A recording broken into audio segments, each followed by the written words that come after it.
Boa noite a todos. Vamos começar então mais um estudo nosso do Evangelho de Mateus. Nós iniciamos na semana passada o capítulo 14, né, do livro de Mateus, e uma narrativa relacionada a um personagem muito icônico da tradição bíblica, que é a figura de Herodes, né? Não qualquer Herodes, nós vimos que tinham vários Herodes, nós estamos falando do Herodes Antipas, né? O governador da Galileia, que é o mesmo Herodes que perseguiu João Batista, que mandou aprisionar e depois executar João Batista, que é o mesmo Herodes que mais tarde irá interrogar Jesus em Jerusalém, às vésperas da crucificação. Aí na semana passada, através de um processo de interpretação em torno, a partir do nome dele, Herodes Antipas, nós vimos que esse governante extremamente tóxico, né, que era a figura de Herodes Antipas, um governante pouco ético e, ao mesmo tempo, muito cruel, muito vingativo, né? Ele era o avesso daquilo que Jesus é como governador do orbe, né?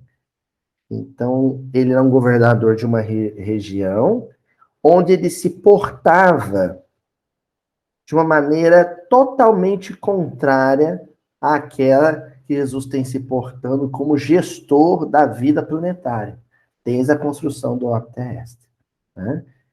Enquanto o Herodes Antipas era intolerante, Jesus é pura tolerância. Enquanto Herodes Antipas era vingativo, Jesus é perdão. Enquanto Herodes Antipas é egoísta, Jesus é generosidade, né? Então a gente foi vendo como o oposto do outro, né?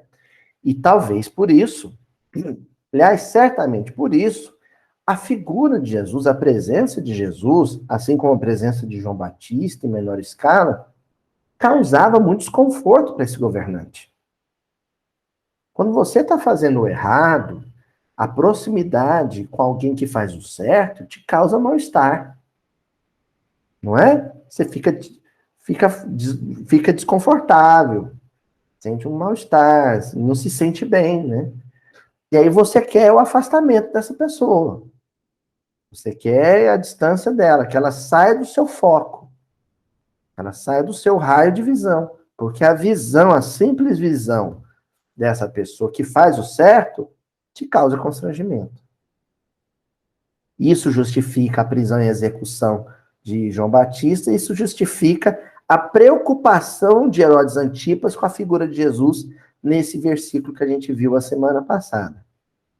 E hoje continua, no versículo número 2, porque o Evangelho de Mateus dirá o seguinte: e disse aos seus servos, o Herodes Antipas disse a seus servos, esse é João Batista. Ele se levantou dentre os mortos e por isso os poderes operam nele. Vamos repetir mais uma vez. E disse aos seus servos, esse é João Batista. Ele se levantou dentre os mortos e por isso os poderes operam nele. Mateus, capítulo 4, versículo 2. Então, o João Batista, muito aflito, muito angustiado, muito apreensivo com a presença de Jesus, porque o comportamento de Jesus benéfico denunciaria o comportamento de Antipas, nocivo, né? Então ele vira para os servos mais próximos, né, mais confidentes, e diz, para mim esse Jesus aí é João Batista reencarnado. É o João Batista que voltou. Uma ideia confusa de reencarnação, é claro. Nós teríamos dificuldade de racionalmente entender como se daria isso, já que Jesus e João Batista foram contemporâneos, né? É uma ideia confusa de reencarnação, né? Aliás, nem vale a pena tentar entender. Mas ele diz o seguinte, eu acho que esse Jesus aí, o João Batista incorporou nele. E qual que é o argumento de Herodes para afirmar isso? Os poderes Os poderes se manifestam por esse Jesus, assim como se manifestavam por João Batista. É que o Herodes não tinha visto da missa ainda a metade. Ele ainda não tinha visto o que Jesus ia aprontar naquela Palestina nos anos seguintes, né? Então, a princípio, só pelo que ele tinha ouvido falar, ele tinha a impressão de que Jesus era um igual a João Batista. E não era, né? Jesus, espiritualmente, estava num posto maior, infinitamente superior ao de João Batista. Mas esse era o receio do Herodes Antipas. Que Jesus se tornasse uma pedra no seu sapato, tal qual tinha sido João Batista. E ele sabia identificar o motivo desse incômodo, desse desconforto. É que estes profetas, João Batista e agora para ele Jesus, eles eram manifestações vivas do poder. Do poder. É claro que nos cabe agora o esforço de tentar entender o que é estes poderes, né? Então, a palavra que nós vamos explorar, analisar aqui é os poderes. Repetindo aqui o versículo, né? Ele se levantou dentre os mortos e por isso os poderes operam nele. Os poderes. O que é isso? Poderes são esses. Fica então aquela velha dica para quem vai estudar Novo Testamento através dessa metodologia que a gente adota. Do estudo minucioso, do estudo por partículas, do estudo por fragmentos diminutos do texto bíblico, né? Como o texto bíblico não foi escrito em língua portuguesa, Jesus não falava língua portuguesa, convém, é oportuno, mas não é condição, vou deixar isso claro, mas convém, é oportuno visitar o texto original em grego. Não, mas Jesus não falava em grego, mas o texto foi escrito em grego. E muitas vezes, os escritores, os adensadores dos evangelhos, eles utilizaram nuances, né, presentes no hebraico aramaico e presentes no grego, justamente para dar maior complexidade, maior volume, requinte semântico para cada uma das palavras. É o caso de poderes. A palavra em grego é dunamis, de onde vem uma outra palavra grega, muito comum na Bíblia, que é dinamis. Dinamis. Vamos lembrar algumas palavras, né, da língua portuguesa que derivam desse radical grego? Dinamis. Ó, dinâmico, não é assim? Dinamismo, dínamo, dínamo, né, um motorzinho, né?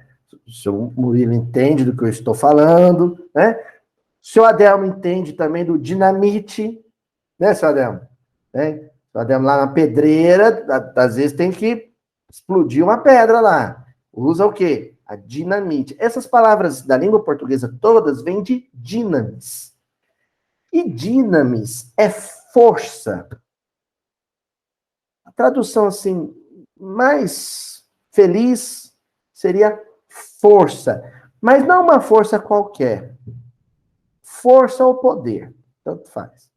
Força, poder, mas não qualquer força, não qualquer poder. É uma força ou um poder capaz de transformar, de modificar, de mover. Entenderam? Não é uma força em repouso, em potencial. É uma força em movimento. É uma força agindo. É uma força operando, uma força transformando, uma força movendo, arrastando. Entenderam? É o dinamis. Então, os poderes mencionados aí no versículo se refere a esse poder transformador, ou esse poder evolucionário, ou revolucionário, ou modificador, o alavancador de algum processo, ou desencadeador de algum processo. de mudança, de transformação, de evolução. Tá certo? Esses são os poderes. Esse é o sentido da palavra poder ou da palavra força dentro desse versículo. Herodes Antipas temia João Batista, executou João Batista e agora temia Jesus, porque ambos, a personalidade de ambos, representava a encarnação de um poder, de uma força capaz de transformar as coisas, de modificar as coisas. Estes autocratas, essas figuras fortes, autoritárias, despóticas, como a figura de Herodes Antipas, eles representam o chamado conservadorismo. O que quer dizer conservar? O conservador não quer que as coisas mudem. Não quer que elas se transformem, não querem que elas se aperfeiçoem, que elas evoluam. É a figura do conservador. Então, a figura de Jesus, a figura de João Batista, é uma figura que representava a força, o poder de transformar, de aperfeiçoar, de melhorar, de progredir. Então, era uma força progressiva. Forças conservadoras normalmente reagem muito mal e violentamente ante a presença de forças progressivas. Quer que eu dê um exemplo de força conservadora? Se alguém me passa muita raiva, se alguém me prejudica, eu pego uma arma, vou lá e executo o meu semelhante. Isso é uma novidade no mundo? Isso já acontece há muito tempo, né? Olha lá, o Caim e Abel. Então, isso já acontecia na época do meu tataravô, depois se repetiu na época do meu bisavô, depois se repetiu na época do meu avô, na época do meu pai, e agora eu quero que as coisas se conservem assim, olho por olho, dente por dente. Se mexer comigo, leva chumbo. Entenderam? Isso é força conservadora. É o esforço que a minha personalidade, o meu temperamento faz para que isso não mude, para que essa circunstância, esse quadro, não se transforme. Continue sendo assim, desde Caim e Abel. Entenderam? Uma outra força conservadora. A obtenção de riqueza, de tesouro, de valor monetário, me permite a subjugação do meu semelhante. Ter os outros debaixo do meu chinelo, debaixo da minha autoridade. O poder econômico utilizado para exercer autoridade sobre os outros. Isso é de hoje? É de ontem? Não, é de antes, de antes, de antes, de antes de ontem. Não é assim? Desde a época dos faraós. Desde a época dos imperadores romanos. Então, isso foi se repetindo, milênio após milênio. É uma expressão conservadora. Se eu defendo um modo de vida em que o dinheiro me ajuda a me impor sobre o meu semelhante, quer dizer que eu sou o defensor de uma força conservadora. E aí isso vai se repetindo. Quando manifestações de sexualidade no campo da heterossexualidade se julgam melhores e humilham e oprimam a homoafetividade, isso é uma manifestação conservadora. A segregação baseada na etnia, né? Isso é uma manifestação conservadora. Então, quem defende a não violência, quem defende o humanismo, quem defende o não preconceito, a preservação da natureza, a lealdade na amizade, o perdão, a força do perdão, da reconciliação, da misericórdia, estão tendo uma manifestação de força de oposição ao conservadorismo. Portanto, progressivas. E isso custou o pescoço do João Batista.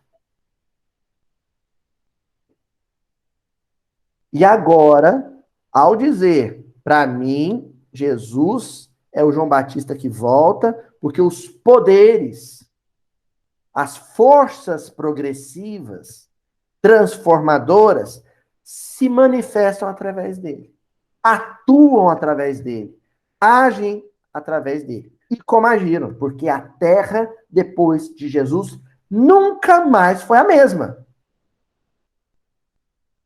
Ah, mas o mundo hoje, para mim, está igual a 2000 anos atrás. Não está. Tá, gente? Não, não está. Não está. As pessoas hoje se escandalizam, por exemplo, com uma manifestação de violência doméstica. A gente fica horrorizado quando um homem agride fisicamente a sua esposa. Não ficamos? Pois isso há 200 anos atrás, não vou nem falar 2000 anos atrás, há 200 anos atrás, isso não era motivo de escândalo. Era natural, era da masculinidade, era um direito que assistia a todo homem. Estão entendendo? Então o mundo está diferente. E a presença de Jesus entre nós foi um marco principal, o fundamento que desencadeou, olha o dínamo, né? Que desencadeou um movimento de transformação e mudança que começou há 2000 anos atrás e prossegue, e não vai parar. Nada pode parar o progresso. Está no livro dos Espíritos. Nada pode deter a força do progresso. E os Espíritos ainda falam mais para Kardec. Quem tentar parar essa força vai ser atropelado por ela. Vai ficar para trás. Então está claro para vocês o que é o dinamis, a palavra grega, dinamis, o poderes, nesse versículo, representa a capacidade que estas figuras, Jesus acima de todas elas, né? Mas João Batista, Sócrates, Francisco de Assis, Francisco Xavier, a capacidade que essas personalidades, Mahatma Gandhi, Madre Teresa de Calcutá, a força, o poder que essas pessoas tinham de transformar o lugar em que viviam. Onde elas chegavam, as coisas não permaneciam as mesmas. As tradições, os costumes não eram conservados. Eles eram radicalmente modificados em função da presença viva dessas figuras, desses avatares da humanidade. Tá bom? Então aqui, vamos começar com algumas leiturinhas? Vamos começar com o livro Segue-me, de Emmanuel, capítulo 72. Título, Força. Eu fico imaginando, né? A roda d'água, né? Monjolo. A água cai, o monjolo repete o mesmo movimento, pelo correr, pelo fluir da água, né? É o fluir da história. A história vai acontecendo e as coisas vão se transformando e não tem como conter isso. Daí, o Emmanuel ir no ponto central que eu quero trabalhar de agora até o encerramento do estudo. A que se deve esse movimento? Existe algum sentimento, alguma energia por detrás dessa manifestação de força e poder transformadora? Existe. Nós vamos ver agora. A dica já está no versículo que ele vai comentar. Lá em João 15, 12. Quando Jesus diz assim: o meu mandamento é este, que vos ameis uns aos outros, assim como eu vos amei. Então, o mandamento, né, em hebraico, mitzvah, os mandamentos divinos, e o governador do orbe, ele é a representação viva desse mandamento, determinam processos. O progresso é uma determinação divina. É um mandamento. E ao falar dessa determinação de progresso, desse mandamento que diz para a gente, sejam melhores a cada dia, aperfeiçoem-se, por detrás disso está um sentimento que é mencionado nesse versículo. Quando ele fala, amai uns aos outros, como eu vos amei. É o amor. Nada é mais forte que o amor. Nada. Vou falar com força. Nada é mais forte que o amor.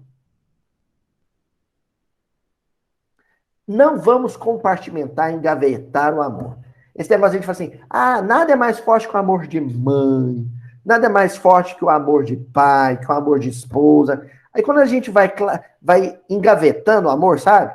Amor disso, amor daquilo, a gente empobrece o amor. Amor, ponto. Amor, ponto. É um amor que ele é o mesmo em qualquer manifestação, em qualquer posição familiar, em qualquer posição social. Amor. Nada é mais forte que o amor. O amor é a força que faz cumprir o mandamento do progresso. Tudo de melhor que aconteceu na humanidade, todo o aperfeiçoamento humano, Adriana, foi resultado da força do amor. Olha como o Emmanuel começa a mensagem. Existe na vida força e força.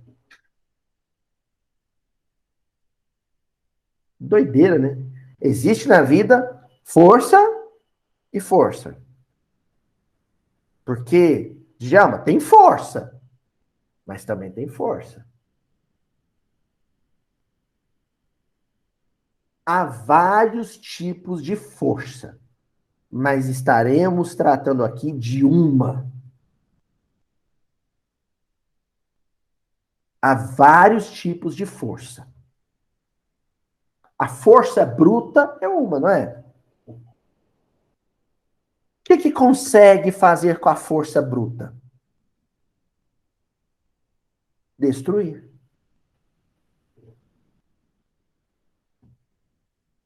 Né? Você só consegue destruir.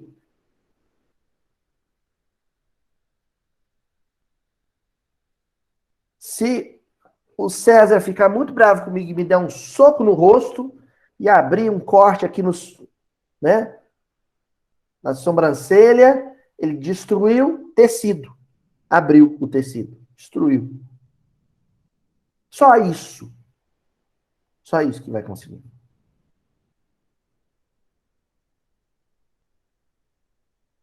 Agora, o Emmanuel está falando de uma força diferente.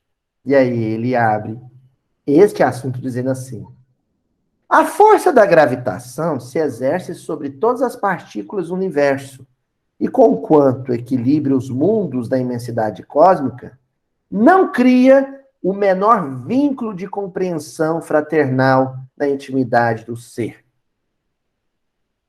A força de atração gravitacional é uma força. Ela mantém os planetas em órbita? Sim. Ela mantém os nossos pés chumbados no chão? Sim.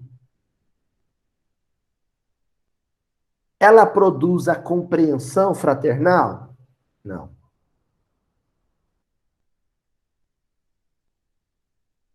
A ação da gravidade faz com que um irmão que detesta o outro, eles se abracem e se amem? Não, não faz. Vamos ver outra força. A força elétrica move guindastes de grande porte, mas embora sustente máquinas de assombroso poder transportando toneladas, não diminui, nem mesmo de leve, o peso da angústia no coração.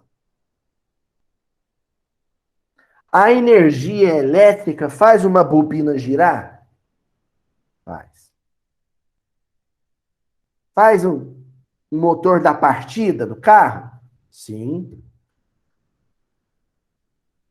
A energia elétrica, a força energética de uma hidrelétrica, consegue confortar um coração aflito? Não. Estou muito angustiado no meu quarto escuro, trancado, chorando, com saudade do meu parente que morreu. Se eu clicar no interruptor e acender a lâmpada, pronto, a minha angústia desapareceu? Não. Então a força elétrica não é capaz disso. Prossegue, Emmanuel. A força executiva determina obediência aos textos legais e se logra muitas vezes influenciar milhares de destinos, nem sempre consegue modificar no espírito essa ou aquela íntima decisão. Então, se o executivo de Uberaba, prefeitura de Uberaba, determinar assim, olha, a partir de hoje é proibido a nora ficar de mal da sogra. Isso vai acontecer? Não. Porque o executivo só tem força legal. A força é legislativa, é jurídica, é papel assinado, decreto. Não consegue fazer um coração amar o outro.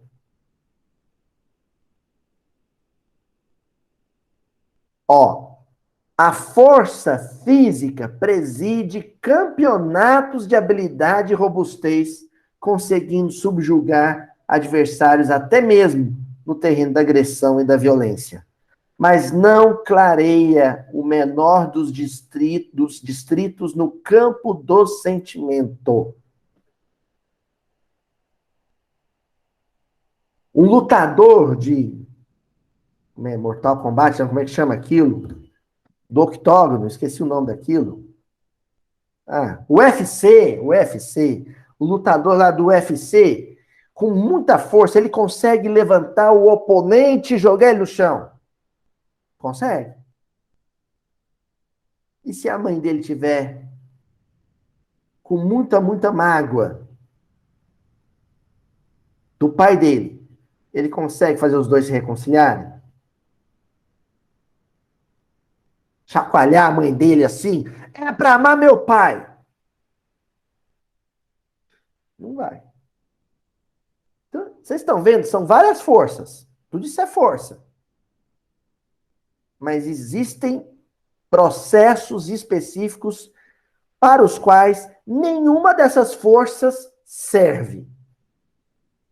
Por isso, Emmanuel encerra dizendo assim: a força das forças, porém, aquela que sublima os astros e alimenta motores para o bem, que dirige para o bem, que encaminha a autoridade para a misericórdia e aciona os braços no serviço aos semelhantes, a única que penetra a alma e lhe orienta os impulsos na direção da felicidade e da paz, da elevação e do entendimento, é a força do amor. A única.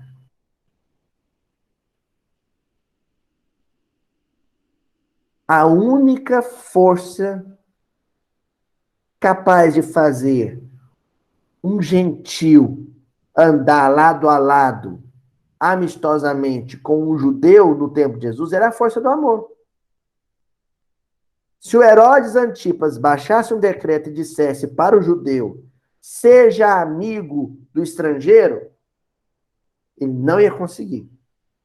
Mas Jesus conseguiu fazer Paulo de Tarso, um judeu arraigado nos seus valores culturais, se transformar no apóstolo dos gentios. Sair pregando o evangelho a pé pela Ásia Menor para evangelizar gentios. O que Jesus fez para promover uma conversão? Ó, é um movimento, né, um termo da astronomia, uma conversão, um 360 graus, assim, tão extraordinário na personalidade de Paulo. Ele simplesmente amou a figura de Paulo. Só isso. Através dos seus médiuns de sentimento. Estevão e Abigail.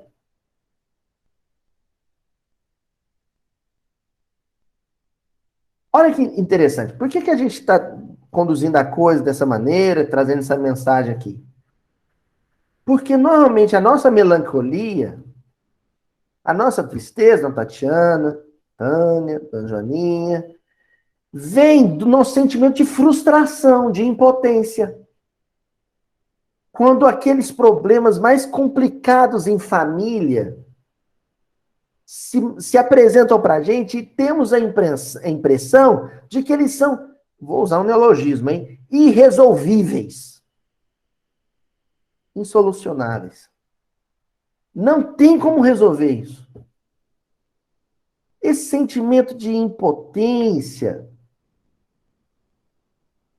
eu não consigo mudar esse quadro, não consigo transformar esse panorama.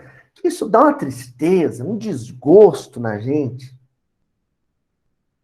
Aí vem o Cristo no nosso ouvidinho e diz assim: você já experimentou usar a força do amor? Você já experimentou usar a força do amor? Tenta. Escolhe uma situação específica e tenta. Se funcionar nela, vai funcionar em todas. Aí você transforma isso em padrão para sua vida. Sempre usar a força do amor. Não é simples assim? É só isso. O irmão do Herodes Antipas foi expulso da Judéia, né? O outro Herodes, o Herodes Arquelau, ele era o governador da Judéia. O imperador de Roma, o Tibério, mandou destituir ele do cargo porque ele era incapaz de conter as revoltas, as guerrilhas, as manifestações violentas do povo em Jerusalém. O que ele tinha tentado usar para solucionar o problema ali? Força, soldado, armadura, espada, lança. Resolveu? Não resolveu. O que ele esqueceu de usar? O que ele não usou e que resolveria? Qual força? A do amor.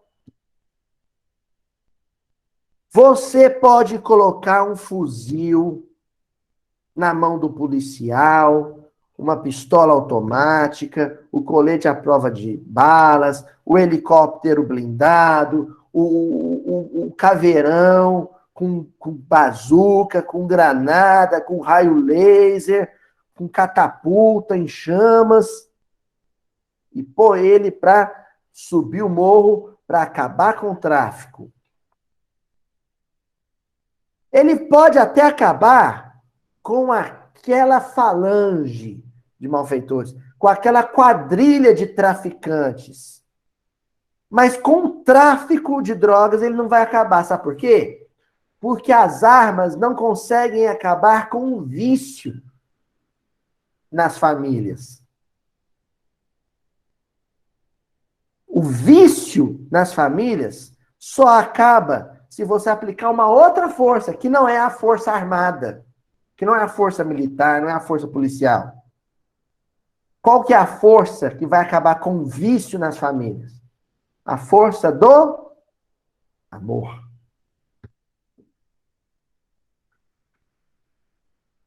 Entendeu?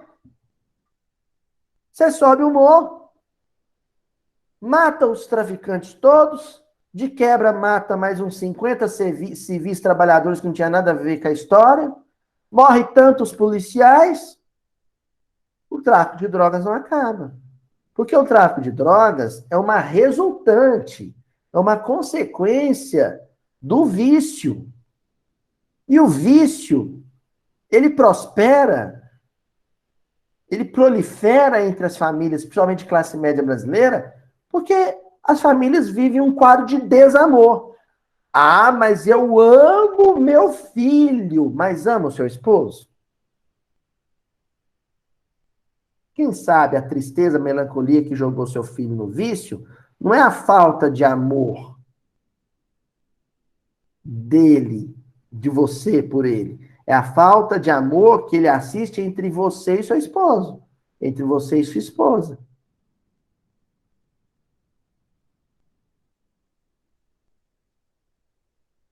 Entendeu? O Emmanuel está falando dessa força do amor.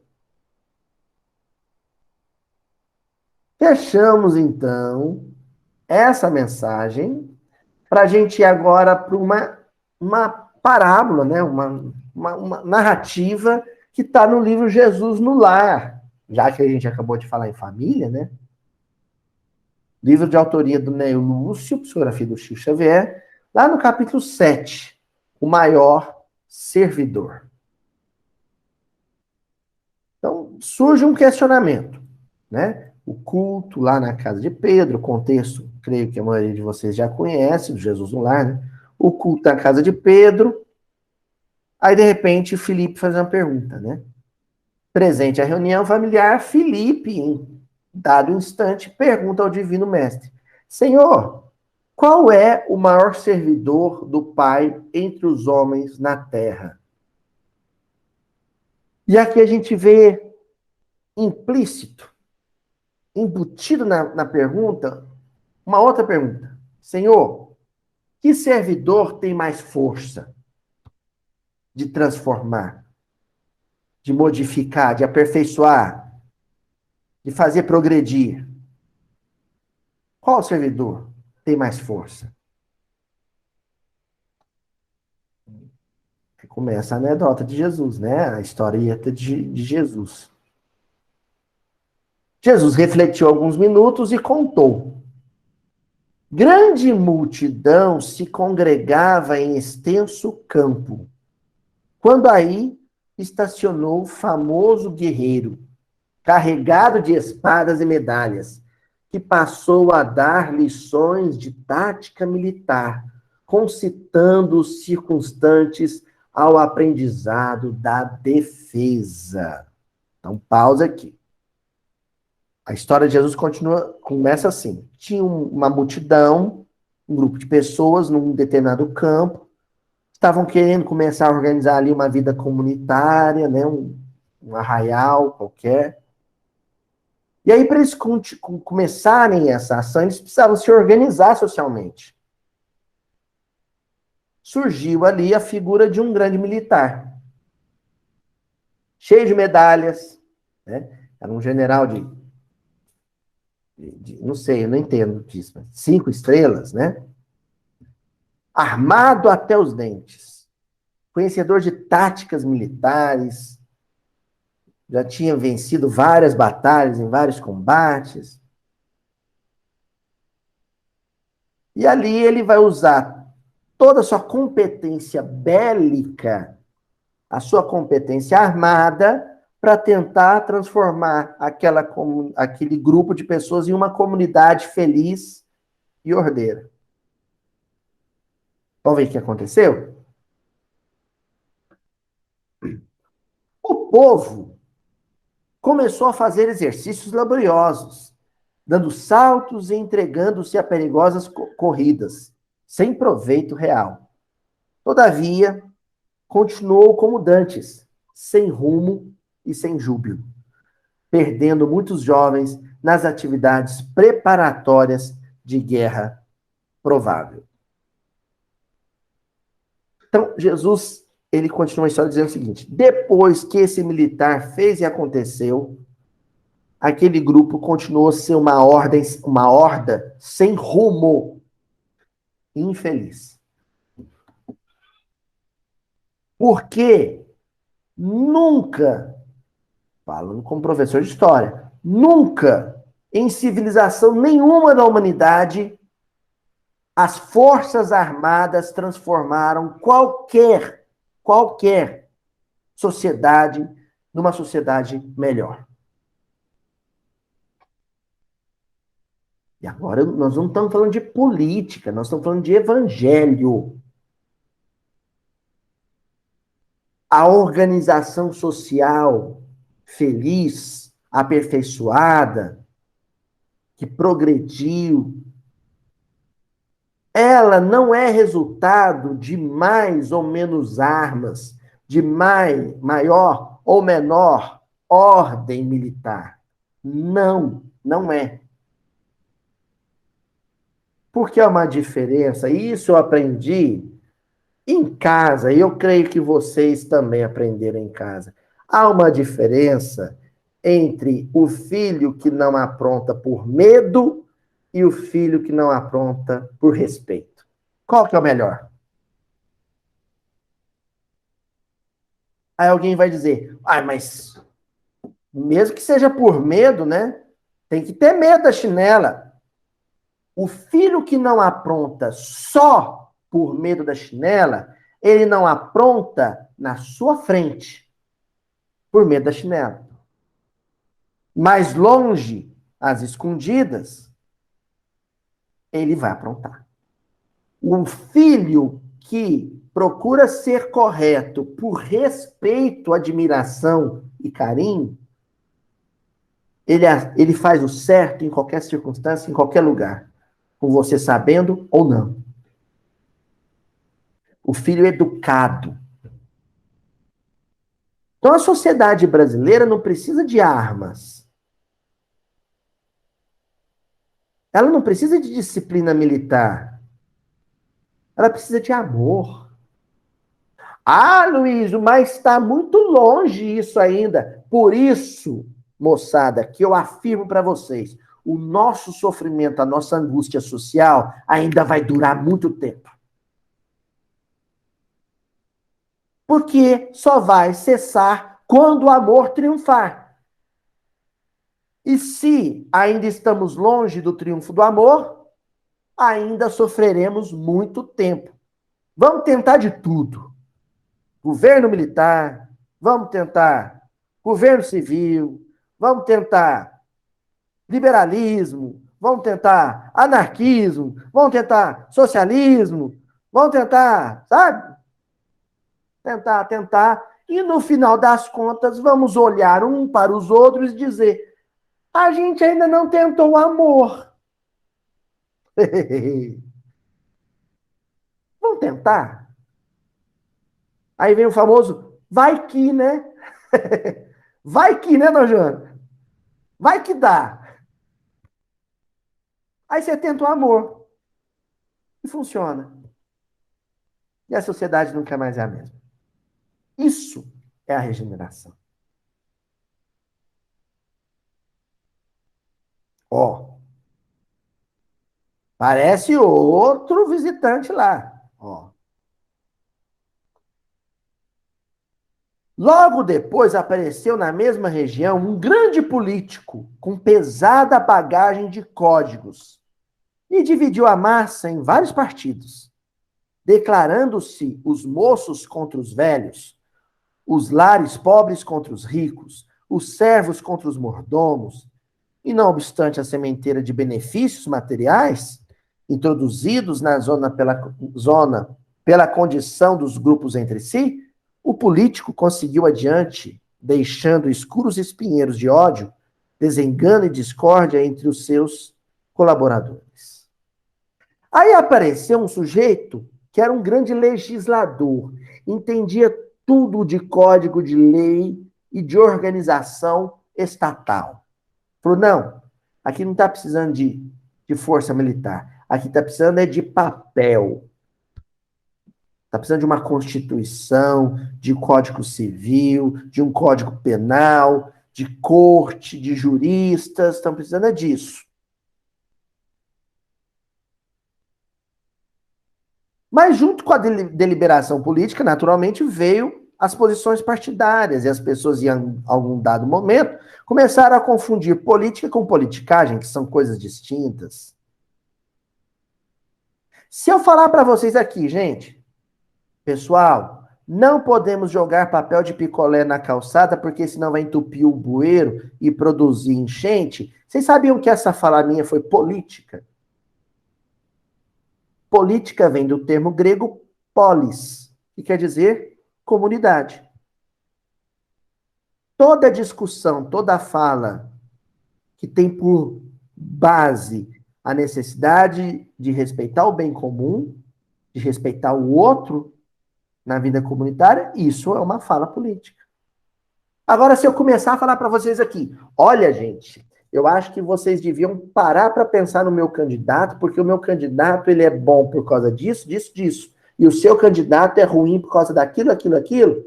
Isso não foi uma fala política, isso foi uma fala de politicagem ou partidarista. Entenderam a diferença?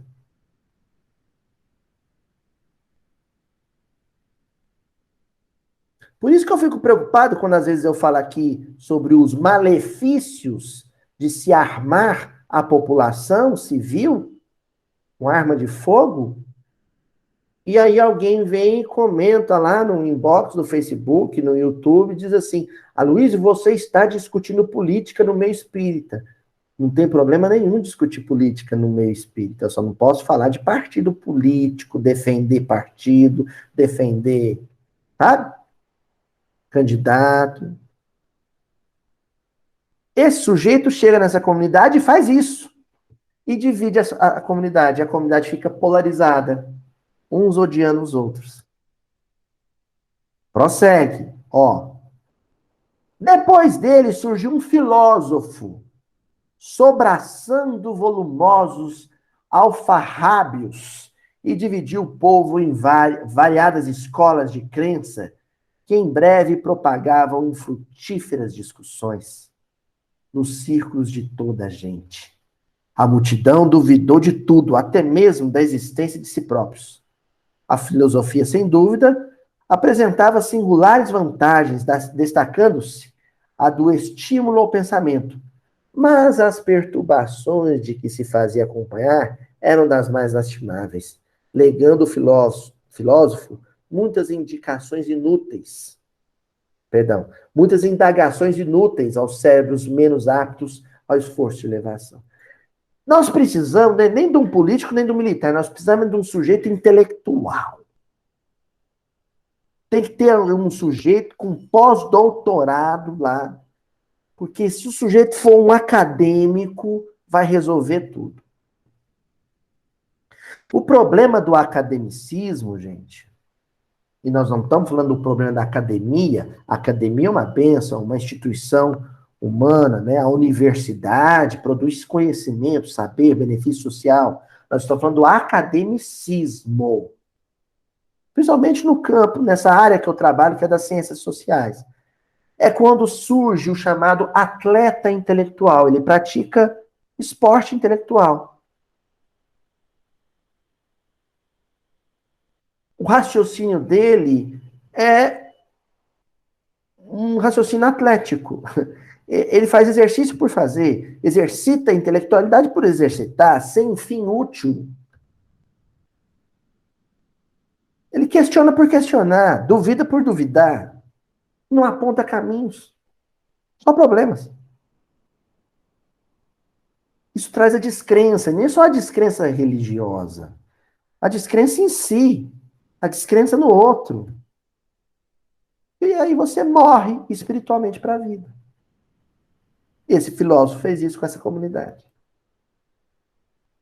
Em seguida, compareceu um sacerdote, munido de roupagens e símbolos, que forneceu muitas regras de adoração ao Pai.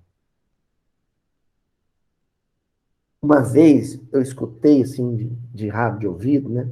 Esse ouvido infeliz meu, esse ouvido espiritualmente atrasado que eu tenho, porque o outro não, o outro é evoluído, o outro escuta as palestras do Arthur Valadares. Esse aqui que é o problema. eu escutei um companheirinho falar assim do lado, assim, nosso palestrante fulano de tal é tão maravilhoso, bem que ele podia ser presidente do Brasil. Já pensou? Ia mudar tudo.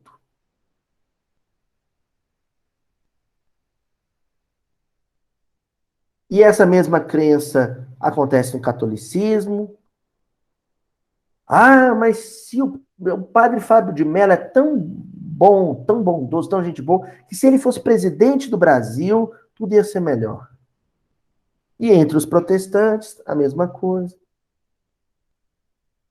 Ah, o pastor René Kivitz é um intelectual da religião, um teólogo maravilhoso, um homem bom, generoso. Se ele fosse presidente do Brasil, tudo seria melhor.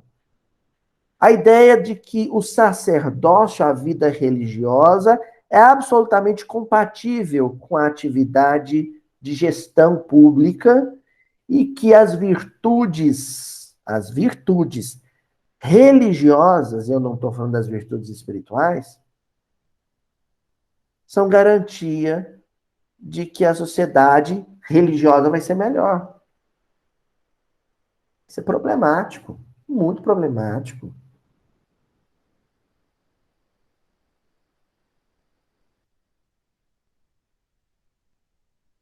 Ah, eu não gosto do Mojica, não. O Pepe Mojica foi presidente do Uruguai, porque eu ouvi numa entrevista que ele é ateu, mas é humanista. Então tá tudo bem.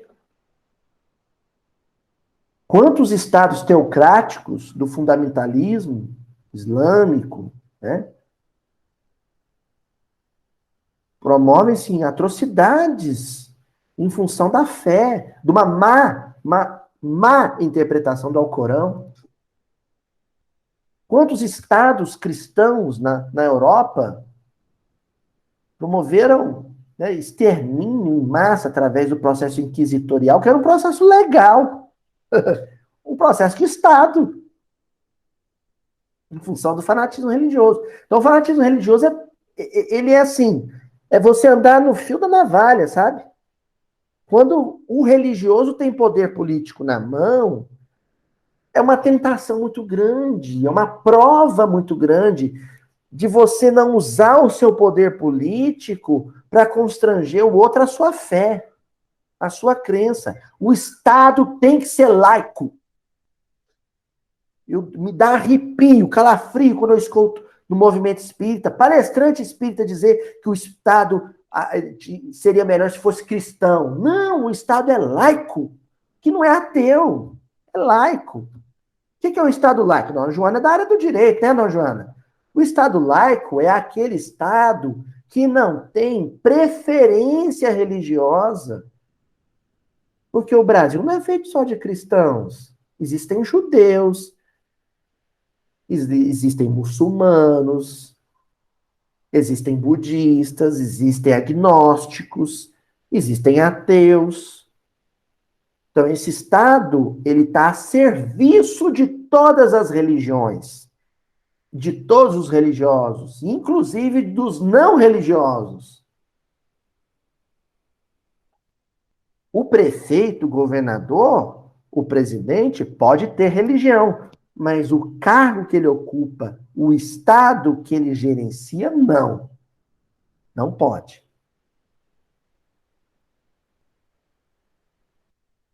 Imagina só, você chega num tribunal, você é um judeu, você é um muçulmano, você entra no tribunal, olha para o juiz, e em cima do juiz tem um crucifixo e ainda faz você colocar a mão em cima da Bíblia para jurar. Hoje isso não é mais exigido, mas antes era assim. Você é muçulmano. Como é que faz? Problemático isso.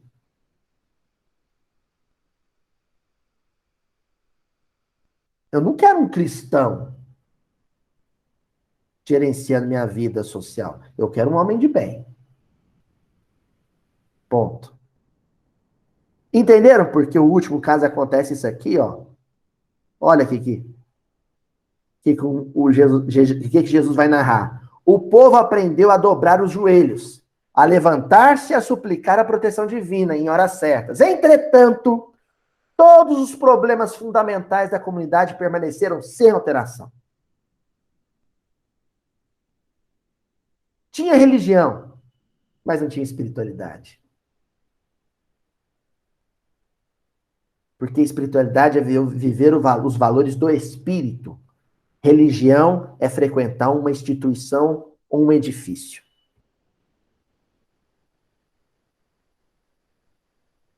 E aí o Cristo encerra a narrativa dele dizendo assim: certo dia, porém, apareceu ali um homem simples. Ponto. Não é militar, não é político, não é filósofo, não é sacerdote. Um homem simples. O que é o simples? É o contrário de complexo. Não era uma pessoa complicada. Sabe qual é o problema nosso, gente, na nossa sociedade brasileira? É que os nossos companheiros, nossos irmãos que assumem cargos públicos, é um povo complicado. Brigão. Entenderam? E por que que eu não me candidataria? Por uma razão simples, porque eu sou extremamente complicado. Por que que as pessoas, né, criam tantos inimigos no meio político? Porque elas são complicadas, vêm da complexidade, são muito complexas. Muitos quereres, muitas antipatias, muitos senões, muitas dúvidas. São pessoas muito complicadas. Aí Jesus disse que surgiu nessa turba, nessa multidão aí, um homem sem complicações. Um homem simples.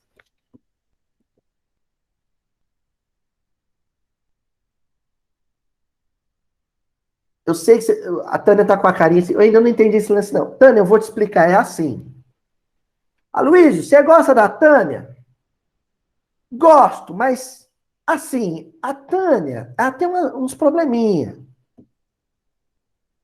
Sou um homem complicado. Mas se você perguntar para um homem simples e falar assim, você gosta da Tânia? Ele vai falar assim, gosto. Aí o outro fala assim, mas a Tânia tem uns probleminha. Eu falo assim, mas eu gosto dela. É um homem simples. O sujeito complicado é aquele que atravanca o processo. Tudo ele tem uma objeção. Aí a Djalma vira para dona Joana. Ô, Joana, você vai lá em casa para me ajudar a fazer pamonha? Vou. Ponto. Homem simples. Ainda mais pamonha, né, dona Joana? Agora, se a dona Joana fosse uma pessoa complicada, ela fala assim, ah, Djalma, eu vou, mas assim, aquela sua prima não vai estar lá não, né? É uma pessoa complicada.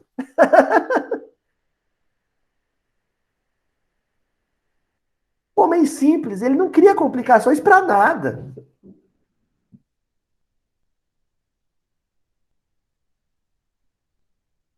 Continua o mestre. Não trazia armas, nem escrituras, nem discussões e nem imagens, mas pelo sorriso espontâneo revelava um coração cheio de boa vontade, guiando as mãos operosas. Então, a pessoa simples, ela transmite a simplicidade dela sem abrir a boca, com o olhar e o sorriso. A pessoa simples sorri. A pessoa complicada sorri, assim.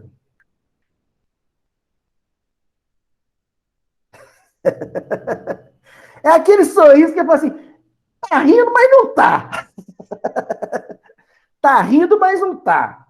Você olha e fala assim, é complicado. Você já olha e fala assim, esse sujeito tá com jeito de ser complicado. E Jesus disse que esse sujeito chegou, na hora que ele abriu o sorriso, todo mundo se desarmou. Os antecessores dele tinham equipado todo mundo com, sabe? A Bíblia, o Corão, uma espada, o Código Civil, a Constituição. Tá todo mundo armado com alguma dessas peças, munido. Na hora que esse sujeito chegou, né? Ó, eu vou, sem querer ser regionalista, mas vamos fazer de conta que ele era mineiro, né? Ó, tá vendo? Complicando. Mas foi fazer de conta que ele era mineiro. Na hora que ele chegou e falou assim pro povo assim, ó, bom, todo mundo largou tudo. E respondeu, bom, tarde. Ô, gente, vamos tomar um cafezinho? Vamos. Larga essas espadas aí. Larga tudo. Larga o Código Penal, larga a Bíblia. Larga tudo. Larga os livros espíritas. Vamos só tomar um café? Sabe quem fazia isso? Francisco Cândido Xavier, na comunhão espírita, depois da reunião. Na hora que acabava a reunião, arredava os livros espíritas e vinha todo mundo. Aí já estava de madrugada, não era café. Então ninguém dormia também, né? Era um chá. Ia tomar um chazinho e ter uma prosa boa. De vez em quando a turma complicada queria complicar o Chico com as perguntas infelizes. E o Chico sorria. Só sorria. E descomplicava tudo. Ó,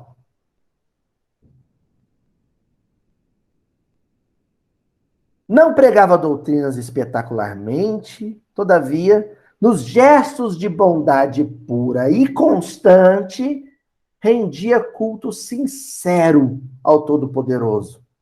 Começou a evidenciar-se, lavrando uma nesga do campo e adornando-a de flores e frutos preciosos. Há um tempo atrás, vocês vão ter esse caso para contar também. Um morador de rua, lá em São Paulo, ele morava numa praça. Sabe o que ele começou a fazer?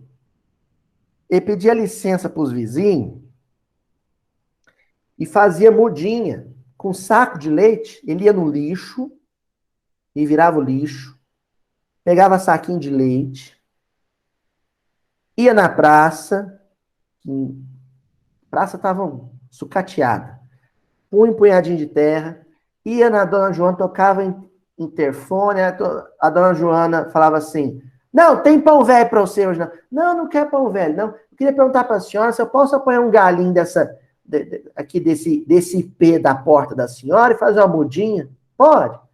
Pode. Aí ele fazia uma mudinha de IP. Aí fazia uma mudinha de flamboyant, uma mudinha de sibipiruna, ia lá e plantava na praça. Aí batia na porta do outro fulano. Oh, o senhor deixa eu entrar, encher esse galãozinho aqui, esse lidióia aqui, na torneirinha de água do senhor? Aí ia lá e regava as plantinhas. Ele arborizou a praça toda. Aí os moradores da praça ficaram fã dele, adotaram ele. Registraram ele, carteira assinada, pediram autorização na prefeitura, ele virou o zelador da praça. Aí a prefeitura animou com isso, foi lá e instalou uns parquinhos para as crianças, uns bancos novos, pintou os bancos antigos. Praça linda. Sujeito amado. Aí a vizinhança animou com isso tudo, resolveu fazer festa junina, quermesse, encontro da boa vizinhança na praça. Aproximou todo mundo. Praça mais maravilhosa. Eu queria morar nessa praça. É o sujeito que Jesus está contando aqui. Eu queria ele de presidente. Era o sujeito que quando alguém passava assim na rua, ele olhava assim, ô fulano, bom, como é que tá sua mãe?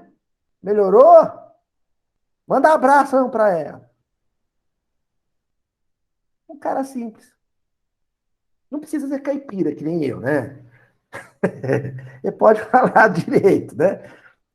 Mas é um cara simples, né? Ó, conversava com seus companheiros de luta, aproveitando as horas do ensinamento fraterno e edificante, e transmitia suas experiências a todos os que se propusessem ouvi-lo. Aperfeiçoou a madeira, plantou árvores benfeitoras, construiu casas e instalou uma escola modesta. Vocês repararam qual foram as primeiras providências desse sujeito que vai se tornar o líder com autoridade espontânea sobre os demais? Meio ambiente e educação.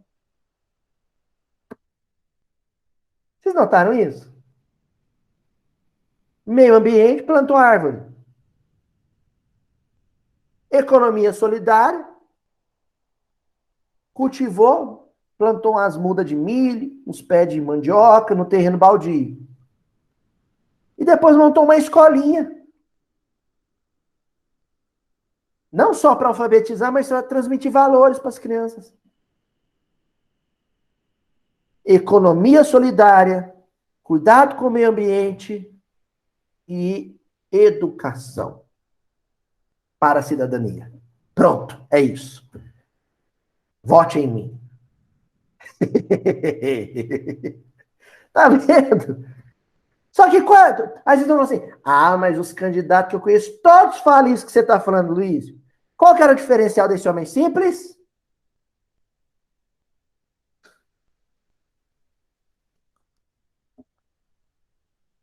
Trabalho, agir, poderes, dinamis, força transformadora. Força transformadora.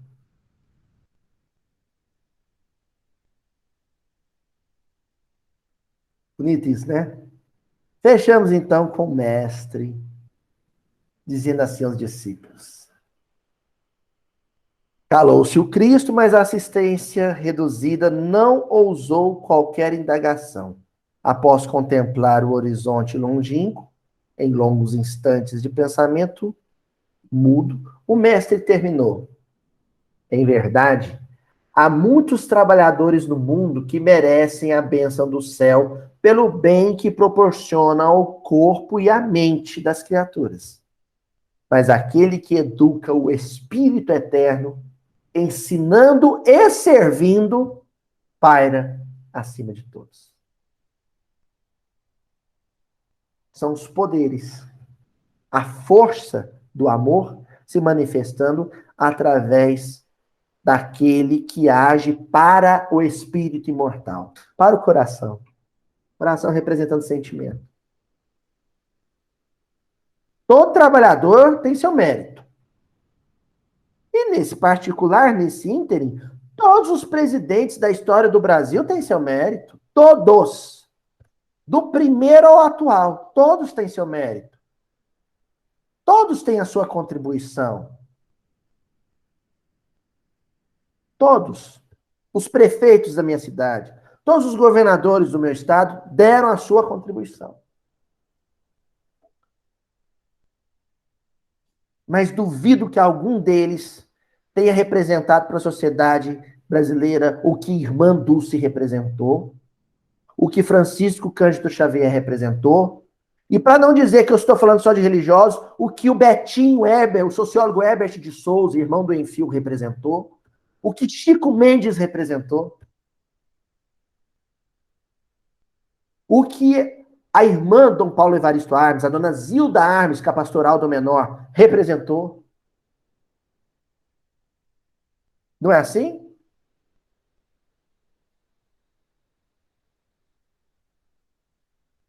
Porque são pessoas que resolveram transformar, modificar, dar um novo rumo para circunstâncias que se conservavam, que patinavam no mesmo lugar. Vem a força do amor pelo país, do amor pelo semelhante, do amor pela família, do amor pela natureza, e faz a sociedade sair daquele processo conservador de ficar no mesmo lugar e avançar para um estágio novo de plenitude, de liberdade, de prosperidade, prosperidade social, não econômica. Prosperidade econômica, sem a prosperidade social, é onde todo mundo come caviar se detestando. Prosperidade social, mesmo onde não haja prosperidade econômica, é quando todo mundo come arroz puro se amando. É isso. O Cristo é a encarnação desse poder transformador do amor. Sejamos seus imitadores no espaço que nos compete, no posto de trabalho em que formos situados. Bom, gente? Até a semana que vem. Abração para todo mundo.